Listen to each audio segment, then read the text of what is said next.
So our parents, both of them have degrees. They went to Asbury, and mom's got her master's. Mom's got her master's, and then all of their kids have no degrees. Yeah, and they wouldn't change it for the world though. They're y'all know what you want to do, so I love it. And if you need no shade on college again, but like it's like if whatever your career need, if you want to be a doctor, go to college. Yeah. Yep. If you feel like you're good at something, and you feel like God's put it on your heart, then do that thing and figure out how to do it. Like you don't need. There's no way. Right, you know what I mean? Like everyone's like, you got to do 4 years here. You got to go to that sorority. You got to go. Blah, blah. It's like, you don't do. No. Yeah. I mean, it's. I think music's definitely a super fun thing because I think there's a lot of music schools where you learn tons and you learn all these things. But sometimes I think for specifically an artist, not necessarily a producer.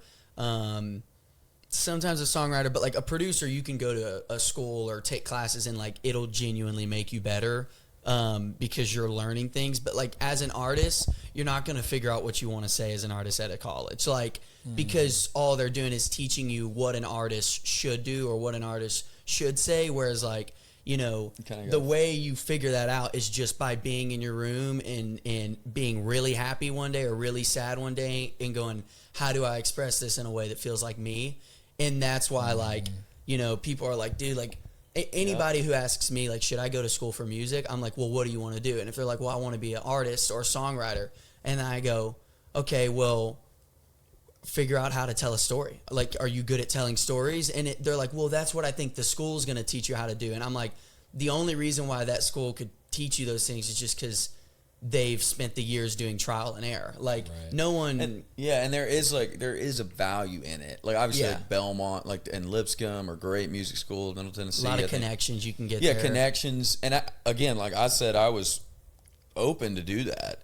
I also have no college debt, which is a blessing. And like none of us do. And also there is something about just jumping into the thing that you want to do and just figuring it out. Figuring it out. Like, it's like, I didn't know how to write a song. And then all of a sudden, you write, like, when I got to you start writing, Eli's in the same thing, getting to write with the town, getting to know people. It's like, all of a sudden, you're like, you get to see the greatest of the greats and how they operate.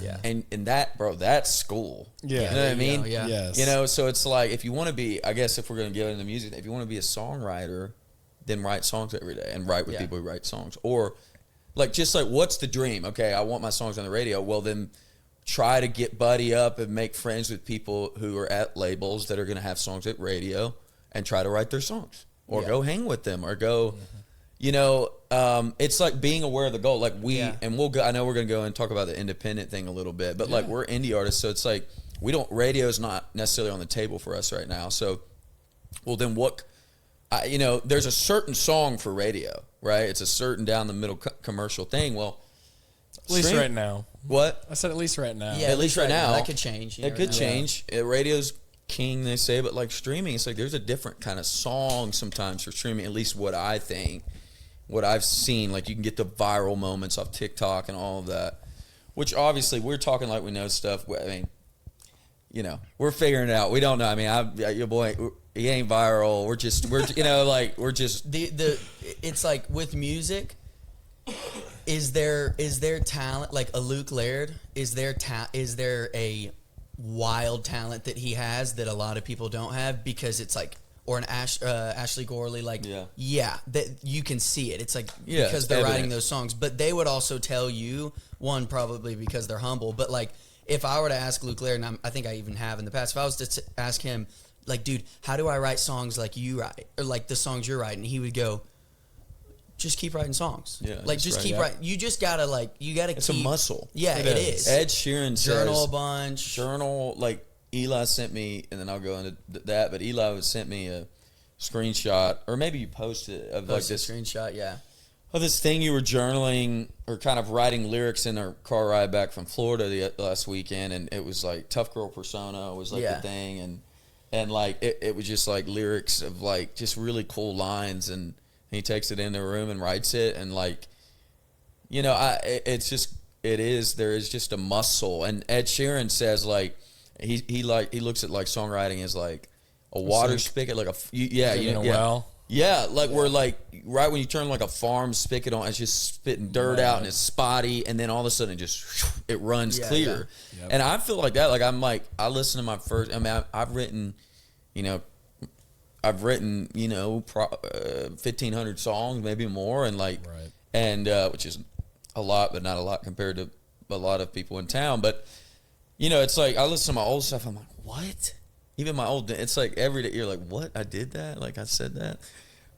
And then, but then you like every day you're getting better and better, and you know more of what you want to say. It's a muscle. You get stronger at it, I think. I think the first time me as an artist and like as a songwriter, the first time I was like, okay, like songwriting, like the first time I was in a room and experienced someone who I was like, okay, you can see that they're actually like really, really nasty at this because they've done it so long. Like they have their crossovers down and all that stuff. Was I wrote with Matt Jenkins and we were trying to find a pre-chorus, and me and Jonathan were shooting out all these things, and he's like, he said, shout out Matt Jenkins. Yeah, shout out Matt Jenkins. But he was like, or you could just do like this melody. And I'm sitting there and I'm like, it was an incredible melody on this song, and I go, oh, that's because you've done this for long enough, and everybody's going to think this melody. Let's just do this. It's a little...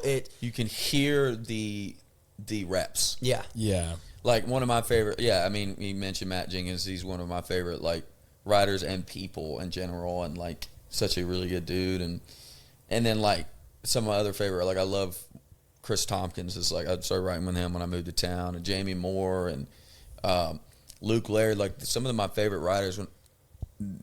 when you're in a room with them, you're like, you just like sit back, you're like, whoa, like that's crazy. Like that you can hear the raps, you can hear the thousands of songs.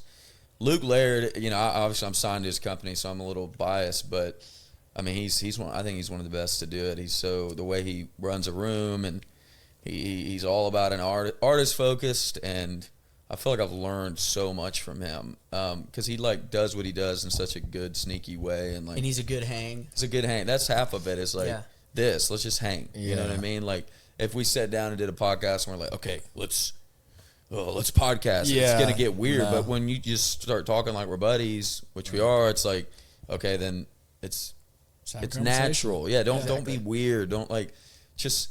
And I struggle with that, so I feel like I can say that. I feel like I want things so bad. Sometimes like I want this thing, I want this cut, and then I get in it and I start forcing it, or I'm not myself. It's like just be you. There's only one of you, right?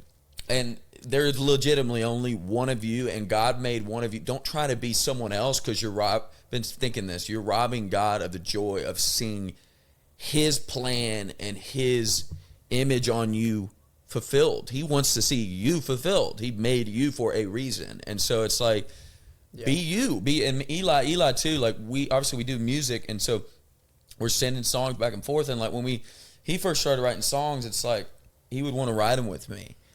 And he would tell this better than I would probably, but like I would be like I didn't want to write with him because I didn't want his songs to sound like mine. Now obviously we're brothers. We do similar things. But he could also write. He could write better songs than me. Like I wasn't. Yeah, was that intimidating? I think as a kid it was exciting because I was like, dude. But if Jonathan was just like a good big brother and wrote with me, like I'd have a dope song. But like I look back now and I'm like, yeah, exactly. But I look back now and I'm like, no, he was having the wisdom to be like, no. I know that if I write a song with Eli, it will be better than what he's writing right now because I've been doing it for 6 years longer than he has or whatever. Right. So it's like it saved me because now one thing that's been cool is like, and Jonathan can attest to this, I hope, not, and it's not like what I'm doing anything special, but I'll send him songs and he'll go, who did you write this with, blah, blah, blah. And I'll be like, I wrote it with these people. And he's like, I hear you on this melody. That sounds like what Eli does. So it helped because I was able to develop a thing that's like mine. And now, are there things that we grab? Yeah, my voice did just crack. It's okay. We can cut that out. That's his voice. I was able to develop. That's an Eli thing. Yeah, that's Eli. Yeah, exactly. My voice is gonna crack. Yeah. But just like shuts down Jonathan. You take it from here. But no, back like to second grade. Second grade. Yeah. Yeah. You know what? I'm done with music. Get me off. No. I love it, dude. It's.